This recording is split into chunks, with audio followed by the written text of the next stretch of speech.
जय जगन्नाथ समस्त को शुभ सकाळ। आजिकार आमर रोषे हूँ रस बरा। यहाँ कौन जिनस दरकार ना 250 ग्राम चोपा छड़ा कंचा मुग, 50 ग्राम बिरी डाली, 500 ग्राम चीनी, निज स्वाद अनुसार मिठा करंतु, 4-5टी अलैचीर गुंड एवं छाणीबा पई तेल।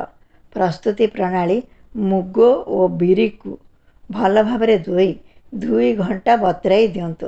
तापर चिक्कण कर बाटी दिंतु। आण जेपरी पानिया न हुए। बटा को भल भाव फेंटी हालका करंतु। कड़े रे तेल गरम करी बरा आकार रे छाणंतु। बरा फुली सामान्य बादामी रंग हेले याको काढ़ी आनंतु। अन्य एक पात्र रे चीनी सीरा प्रस्तुत करी ता उपरे अलैच गुंड पकांतु।